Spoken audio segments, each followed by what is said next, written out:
sommes au Salon des entrepreneurs de Marseille pour la troisième édition et j'ai l'honneur de recevoir Olivier Bossan. Bonjour.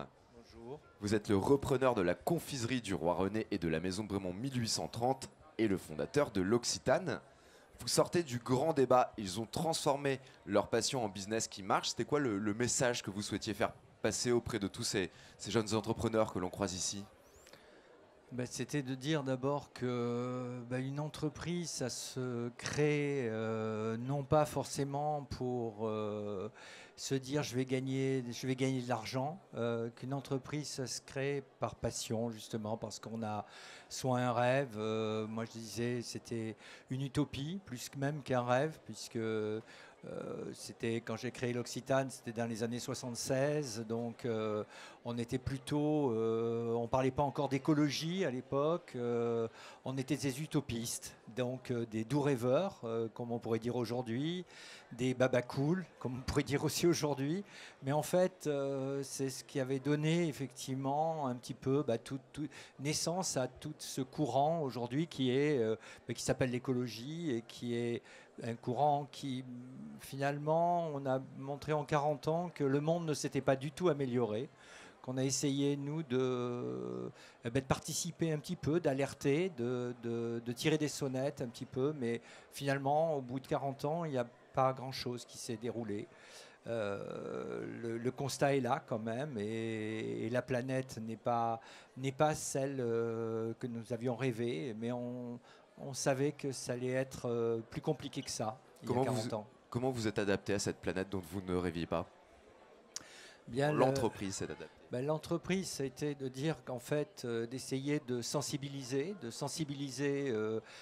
finalement de passer un message avec un produit, qu'un produit pouvait être porteur de quelque chose et pas simplement vendre un produit pour faire du chiffre d'affaires avec, mais que chaque produit pouvait être lui-même un moyen de véhiculer un message, de véhiculer aussi une solidarité avec les hommes, les femmes, les agriculteurs, des femmes en Afrique, de véhiculer une solidarité justement en permettant en mettant du braille sur les étiquettes pour essayer d'ouvrir, de sensibiliser les gens et d'ouvrir un petit peu les champs, les champs de l'humanisme et tout ça. Pour moi, c'est plutôt l'engagement, le militantisme. C'était une forme de militantisme que de créer une entreprise. Une entreprise que vous avez créée il y a 40 ans, qui fête ses 40 ans. Comment vous expliquez le succès, la longévité? Alors bon, elle a déjà dépassé les 40 ans puisque c'était il y a un an, donc elle fête ses 41 ans maintenant. La longévité d'une entreprise, je pense, c'est peut-être d'avoir su transmettre au fur et à mesure à tous ceux qui m'ont accompagné, à tous ceux qui ont été mes partenaires, d'abord les salariés, beaucoup de respect surtout pour les salariés d'abord, puis pour tous les partenaires financiers qui m'ont accompagné, de croire en moi, tout simplement, de croire en se disant mais c'est une entreprise qui peut en même temps dire quelque chose dans le monde et participer autant que faire se peut, autant que participer se peut à une petite évolution ou à une sensibilisation pour faire évoluer l'esprit des gens. Vos salariés parlent beaucoup de l'esprit de famille. C'est aussi ça, l'un des secrets de la réussite? Moi, je suis un des plus âgés maintenant en entreprise. Oui, il y a un esprit de famille. Hein, lorsque vous allez aujourd'hui à l'Occitane à Manosque, il y en a de plus en plus qui prennent leur retraite, puisqu'ils ont commencé il y a 40 ans. Il y en a qui ont fait leur vie, leur carrière complète dans l'entreprise.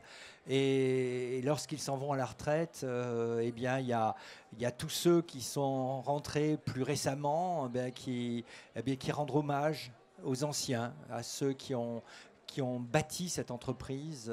Et ça, c'est touchant, bien sûr, parce que c'est une grande famille, l'Occitane, à travers le monde aujourd'hui, puisqu'il y a près de 10 000 salariés dans le monde.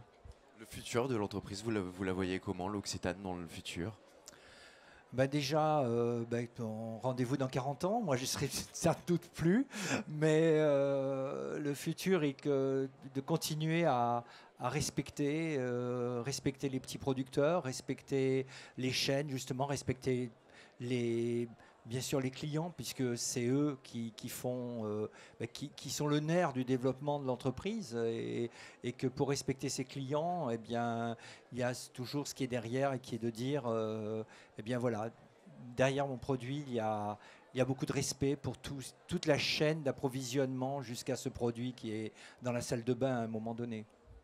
Merci beaucoup. Je vous en prie.